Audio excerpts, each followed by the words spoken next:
All commercial vehicles claim to be tough and workmanlike, but here's one that can hardly be anything but. The Iveco Daily's heavy commercial ancestry gives it a capable, unbreakable feel that sets it apart in the big transit class market for large LCVs. Now that the Italian brand has also matched this with more efficient engines and a smarter, more car-like cabin, the Daily can appeal to a wider cross-section of business buyers than ever before. Want a job doing properly? Then call in a specialist. It's a maxim that most business people apply to every area of their activities, except when it comes to buying a van. They'll normally select one from a brand whose primary focus is in selling cars, a maker with technology stretched to include a few LCVs in its lineup. Iveco's approach is rather different. Not only does this Italian marque only make commercial vehicles, but their speciality is in rather large ones, which means that when a brand like this turns its attention to creating a van, you can expect truck toughness, business focus, and a set of wheels purpose-built for the job in hand. You can, in short, expect something like this: the Iveco Daily. And the facts fit the marketing rhetoric.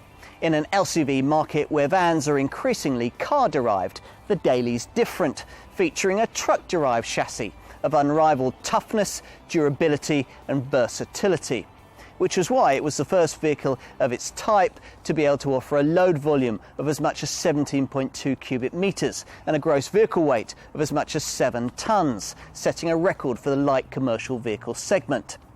A market sector dominated in the UK by 4 main large van designs. There's Ford's ubiquitous Transit, of course, then the design variously badged as either the Fiat Ducato, the Citroën Relay or the Peugeot Boxer. Up against it is the more recent package we know as either the Renault Master, the Vauxhall Movano or the Nissan MV400. And if you can afford a little more, then there's the design that Volkswagen sells as the Crafter and Mercedes sells as the Sprinter. This Daily may reckon itself to be tougher than all these rivals, but it's also traditionally been seen as utilitarian and inefficient beneath the bonnet. Iveco takes issue with this and claims to have proved its point by creating a version that's smart as well as strong, tactile as well as tough, frugal as well as fit for purpose. Let's put it to the test. Now, truck-like toughness sounds good on the balance sheet, but it doesn't hold much appeal if it comes with a van that you to drive long distances in or hurry through a set of twisties on the way to a short notice appointment. So how does this Daily handle, given its truck-like underpinnings? Well, better than I was expecting, if I'm honest. It's actually a relatively straightforward vehicle to drive, thanks to the high-set driving position, the decent all-round visibility and the pretty light steering that makes it easier than expected to pilot around town, where you've got a tightish 11.5 metre curb-to-curb turning circle or 12.4 metres wall-to-wall. On major routes you might wish that the steering was a little weightier and more positive, but at least cabin refinement and engine noise have been improved to the point where longer journeys are now quite bearable. And when it comes to the twistier stuff, well, it's true that there are sharper handling vans in this segment out there, but it's also important to note that there are a few that ride more comfortably or who have torquier engines. Let's start with those engines. Most Daily customers opt for the 2.3 litre Multijet 2 diesel, which offers a choice of between 106, 126 or 146 brake horsepower. Units that are pokey enough to put out anything between 270 and 350 newton meters of torque, enough to tow a brake trailer of weight anything between 2,800 and 3,500 kilograms. Not enough for the job in hand? Then you'll need to trade up to the 3 litre common rail diesel. Here you've got a choice of 146, 170 or twin turbo 205 brake horsepower outputs. The twin turbo, that's the version I'm driving here, is the most powerful 4-cylinder diesel on the market in this segment, putting out a hefty 470 newton meters of torque.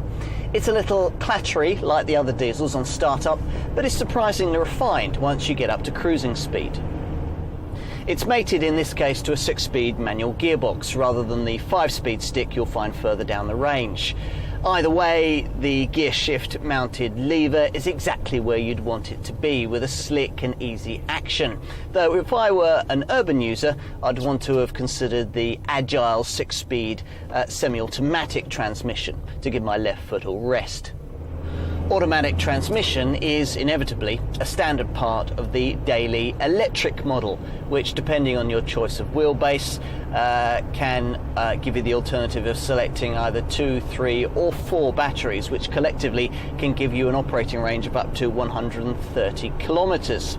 Nor is this Iveco's only stab at eco-friendly commercial motoring. There's also the alternative of a natural power model, which will be of use to you if you've access to regular supplies of environmentally friendly landfill methane gas. It's tuned to run on methane via a 3-litre 136 brake horsepower engine, but if you need it to run on petrol, then it can also do that too. As for the ride quality I mentioned earlier, well, it'll depend to a great extent on the 3 different suspension systems that can be hung from the rear axle: parabolic, semi-elliptical and air. Now, you'll want to specify the air suspension if you regularly carry items that are sensitive to shock and vibration, because it improves the damping vibration and also means that the vehicle is always kept completely level regardless of load distribution. The Daily has always been a tough customer. These days, though, it's also usefully soft around the edges, or so Iveco hopes. You'd not miss the Italian brand's ownership of this design, emblazoned as it is on the large metallic strip that dominates the front end, hiding the redesigned radiator that was necessary for the cooling system needed for this improved model's pokier, more sophisticated engines. The headlights have also been redesigned to incorporate daytime running lamps, and where specified, there are clever front fog lights that are able to turn with the steering wheel to better illuminate corners ahead. But signs of this vehicle's tough working remit are never far away, here provided by sturdy side cladding, there to protect from the inevitable everyday knocks and scrapes, protection which is sensibly extended also to the wheel arches. And inside, well, the interior still can't live with the very best panel vans in terms of aesthetics and build quality, but the gap to the class leaders has narrowed substantially thanks to a whole series of recent improvements that suggest the Italian brand to be finally getting to grips with the needs of drivers as well as the operators that pay them.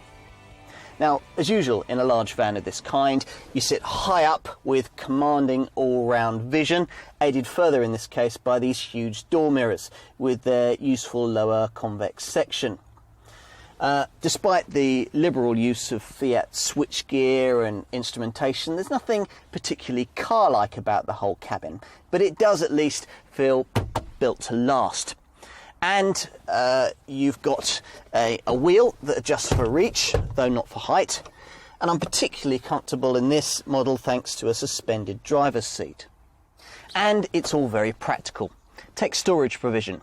There are huge bins in each of the doors. In fact, there are 3 bins in each door, including provision for a flask or a large bottle of water. There are cup holders or can holders at either end of the dash. And that apart, numerous storage cubbies and slots actually cut into the fascia, so locating your lost Yorkie bar may take you some time. It's true that the glove box could be bigger, and it would be nice if it were lockable, but you do get the option of extra storage above the windscreen, and this really useful storage compartment in the middle part of the dashboard, right lower down here. And if you really want to keep tools and valuable items out of sight, then you'll want to tick the box for the storage compartment under the passenger seat. Now, one of the reasons why over 2 million daily vans have been sold worldwide to date is the enormous choice that Iveco gives to potential buyers. Indeed, so wide is that choice that a complete price list for this model could go on for pages. So let me just give you the highlights. When it comes to panel van purchase, most models retail in the £25,000 to £35,000 bracket, depending on spec. Now, in model-for-model comparisons with obvious rivals, that kind of pricing could see you paying a few £1,000s more for Iveco ownership. But the Italian brand will of course argue that in return you're getting a much tougher finished product, the cost of which you'll be able to spread over a significantly longer ownership period. You're certainly getting a proper purpose-built commercial product here, much more so than you would be from obvious rivals, brands who may have sprawling dealer networks but whose sales outlets often view van customers as a potential distraction from more lucrative car sales. So what brands might these be, and what do they offer to compete with an Iveco daily?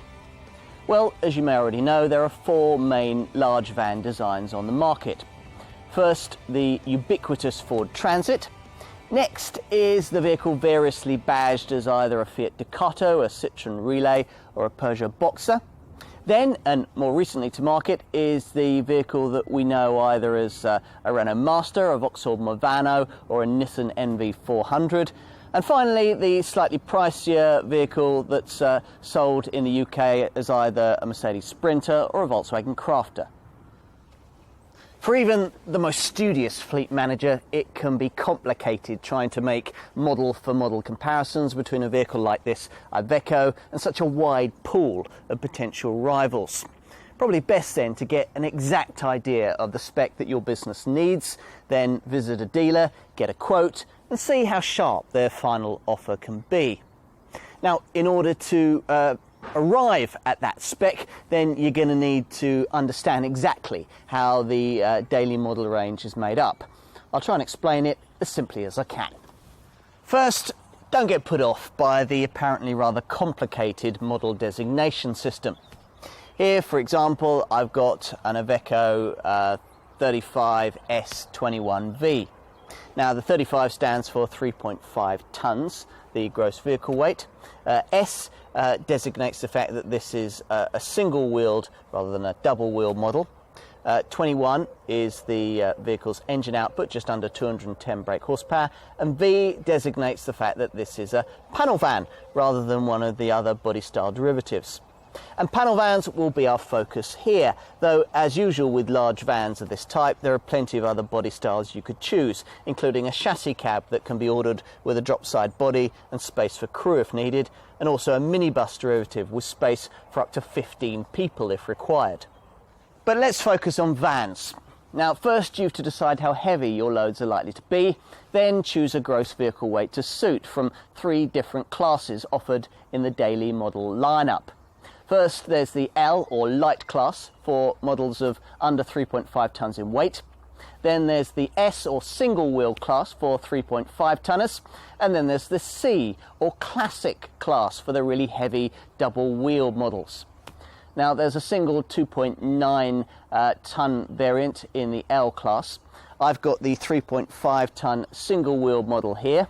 And above that, in the classic or double wheel class, you've got a choice of 3.5 tonnes, 4 tonnes, 5 tonnes, 6.5 and 7 tonnes. So a wide variety to go for. Now, depending on your choice from that lot, payload capacity can be anything from 1,185 kilograms right up to well over 4,000 kilograms if you go for the heftiest 70C model.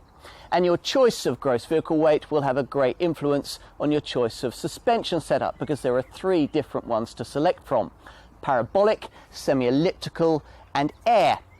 Now, air suspension is the optimum choice because it will keep the suspension, the vehicle level, regardless of load distribution, and it also enables you to lower the rear to get in the really heftiest loads. With carriage weight and suspension issues decided, You'll then need to go on to choose your carriage capacity. How much transport space is your business likely to need? The Daily certainly offers quite a selection, with cargo areas in size ranging from anything from 7 to 17 cubic meters. Now, the actual total figure will first and foremost depend on whether you go for a fully fledged cargo panel van like I've got here, or whether you opt to use some of the space for extra passenger capacity, something that can be accommodated within the Daily crew van range. With that choice made, you've then to make your decision between 3 different wheelbases, 3 different roof heights, and 4 different vehicle lengths. Still with me? Right, let's move on to engines. Now, assuming you're not one of the minority of businesses that are opting for the eco-friendly choices, either the all-electric variants or the methane gas-fueled natural power engines, then you'll be choosing between a couple of Fiat-sourced 4-cylinder diesel power plants, all fitted with DPF diesel particulate filters. Now, first up is the popular 2.3 litre Multijet 2 unit, available with either 106, 126 or 146 brake horsepower. Or you can choose the pokier 3 litre common rail diesel that I've got here. It's available with either 146, 170, or as in this case, 205 brake horsepower twin turbo power. Now, if your business has to conform to particularly strict eco guidelines, you might like to know that the 146 and 170 brake horsepower versions of this unit are available in EEV, that's Enhanced Environmentally Friendly Vehicle guise. With this sorted, you're nearly there. It's then a case of specifying your gearbox, either a 5 or 6-speed manual or the 6-speed semi-automatic agile transmission. And ticking the box for 4-wheel drive, if the type of terrain you're going to be using your daily van in will make that necessary. If you're only occasionally going to be travelling over the slippery stuff, you may just get away with specifying the extra cost differential lock there to give you extra traction on really slippery surfaces. Now, that only really leaves trim spec. You've got 3 different trim levels within the lineup: Daily, Daily Plus and Daily Top. Whichever you choose, all variants come with things like electric windows, remote central locking, tinted glass, a decent quality RDS CD stereo and a passenger seat with a pull-out table. It's a pity though that you don't get a full-size spare wheel on 3.5 tonne variants and below, only an inflator sealer kit. Iveco says that some operators are afraid of spare wheels being stolen, but you do get a standard spare wheel on all daily models of 4 tonnes and above. I'd also be tempted to tick the box for the Supervan options pack that I've got here, that gives you a reverse parking camera, a third rear stoplight, a useful extra spotlight for nighttime loading, a protected window in the bulkhead, and a phenolic coated plywood base for the cargo floor. Other options include a larger 120 litre fuel tank and a gearbox with power takeoff system that enables you to get an extra 180 newton meters of torque from the engine.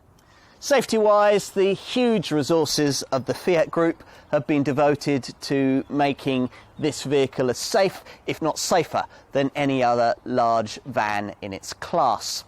Now, to that end, Iveco has developed what it calls its Esp9 package, that not only gives you the usual electronic assistance for braking, traction and stability control, but also adds features like a hill holder clutch to stop you drifting backwards on uphill junctions.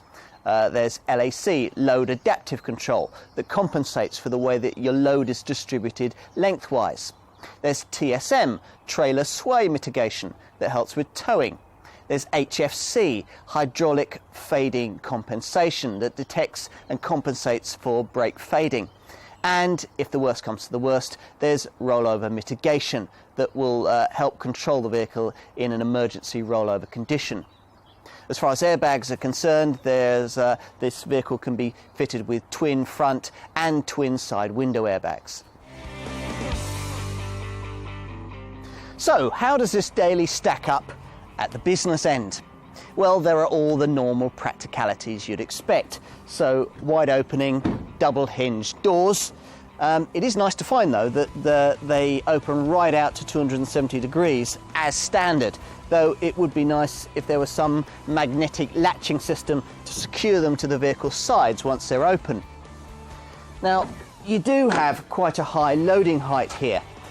It's above my knee level standing outside, so operators on multi-drop routes may prefer to specify the optional air suspension, which can lower the slip to as little as 585 millimeters. Whatever spec you choose, you'll find this usefully wide step and a grab handle to ease access. Most of what you want to load inside should go in quite easily. There's a rear cargo door width of 1,540 millimeters and a rear cargo door height that varies between 1,430 millimeters and 1,990 millimeters, depending on your choice between 3 different roof heights. Now, once inside, there's a cargo width of 1,800 millimeters that narrows in most models like this one to 1,320 millimeters. Though in some entry-level variants it can be as little as 1,030 millimeters between these wheel arches. Either way though, there's easily enough for the normal Euro pallet to slide on through.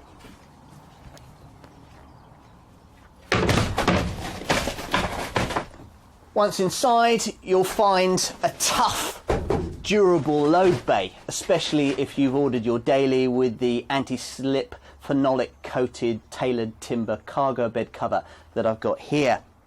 Now, load space length will depend on your choice between 3 different wheelbases and 4 different body lengths. Once you've made that selection, you'll end up with a cargo area that can be anything between 7 and 17 cubic meters in size. And if all that space encourages you to carry heavier loads, then you'll need to have selected a variant with the right payload capacity. It can be anything from 1,185 kilograms to well over 4,000 kilograms if you go for the top 70C variant. If it's easier for you to get your loads in from the side, then you'll find that all daily models, as you'd expect, have a standard sliding side door fitted normally on the passenger side, though at no extra cost, Iveco will move it to the driver's side if that's easier. Or indeed, you can pay for a second sliding door, so you've got one on both sides, at an options cost of just over £500. Now, it's a usefully sized thing. You've got at least 1,100 millimeters of width.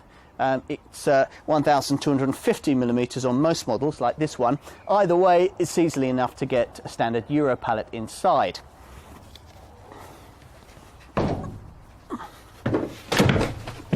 Now, in terms of side door height, you've got at least 1,415 millimeters, and that can be as high as 1,780 millimeters if you've gone for one of the high roof versions like I have here. To stop your loads from moving around, there are 8 floor-mounted lashing points like this one, plus also a pair on each of the cargo bay sides. If you forget to use them and everything slides forward, then you'll be glad of the standard full bulkhead, which can have a protected window built into it if you wish. There's also a shelf above the bulkhead solely accessible from the cargo bay, which will be a useful place to store things like lashing straps and so on.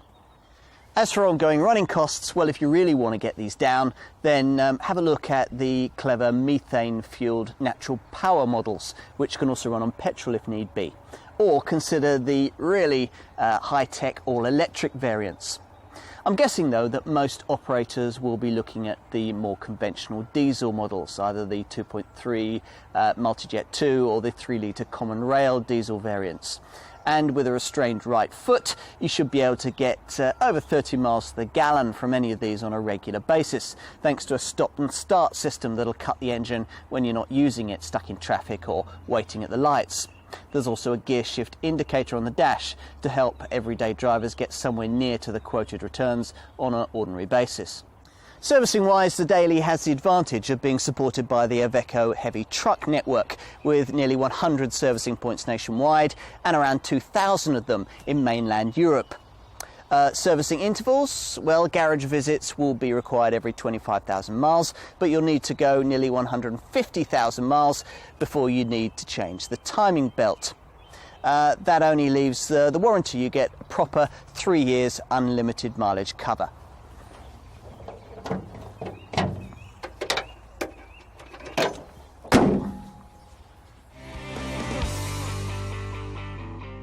If you need an ordinary van that can take big loads, then there are plenty of LCVs out there that fit the bill. But what if you need something more than that? Something designed just like a fully fledged heavy commercial vehicle, but lighter, more efficient, and shaped to compete with the very best in the large van sector.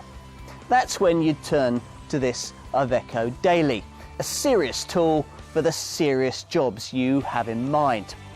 Now, in the past you might have done so, then wondered at the creaky, HGV-inspired interior or the rudimentary road manners.